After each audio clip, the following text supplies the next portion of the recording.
Hablaremos en este video sobre coherencia y cohesión textual. La coherencia y la cohesión son propiedades textuales que convierten en texto a un conjunto de enunciados. La coherencia es la propiedad textual por la cual los enunciados que forman un texto se refieren a la misma realidad. Para que un texto presente coherencia, sus enunciados deben centrarse en un mismo tema y debe responder a nuestro conocimiento del mundo.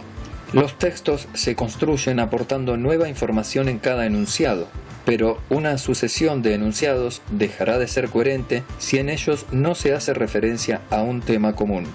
Por su parte, la relación entre enunciados debe ser lógica, es decir, no contradictoria.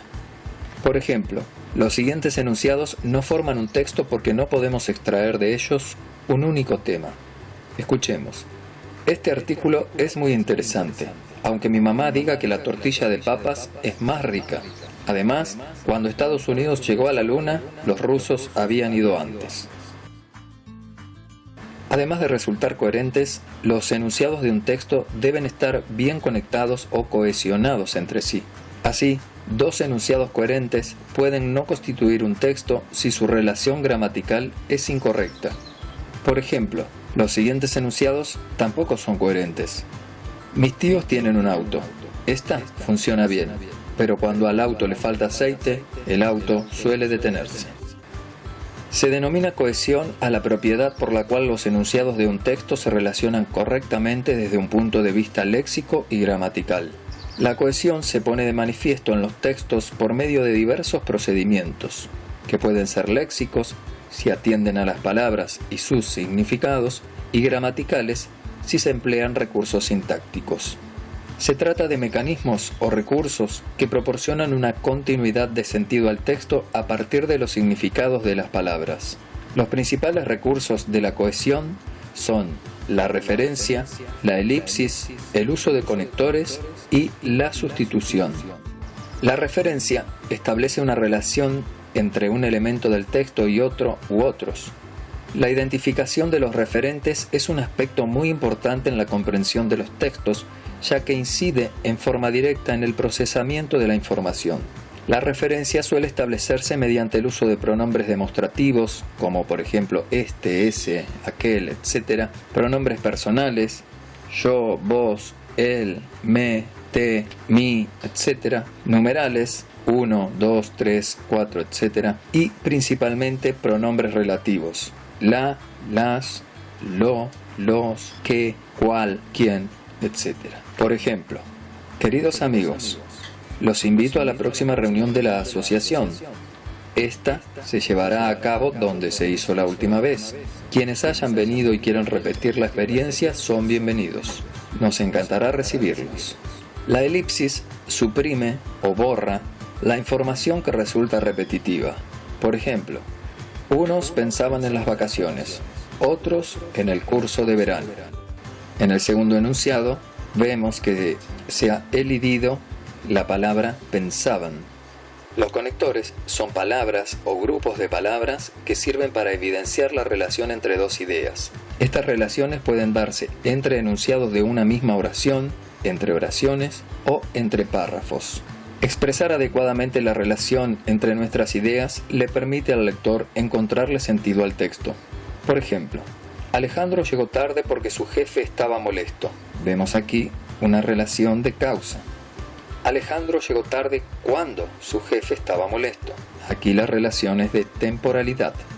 Alejandro llegó tarde así que su jefe estaba molesto. Relación de consecuencia. Alejandro llegó tarde aunque su jefe estaba molesto. Una relación de condicionalidad. Los conectores pueden clasificarse en distintos grupos. Aditivos son aquellos que sirven para sumar información. Por ejemplo, además, incluso, en segundo lugar, por otra parte, asimismo, también, etc. De contraste o adversativos son aquellos que oponen ideas o conceptos. Por ejemplo, pero, no obstante, en cambio, al contrario, sin embargo, aunque.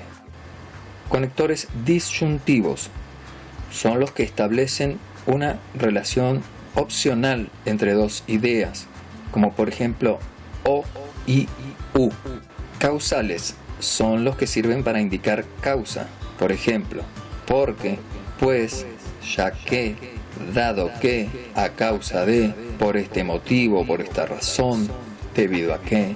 Los concesivos son conectores que establecen alguna oposición o conceden algo parcialmente, por ejemplo, aunque, por más que, si bien, pese a que, de todas maneras, etc.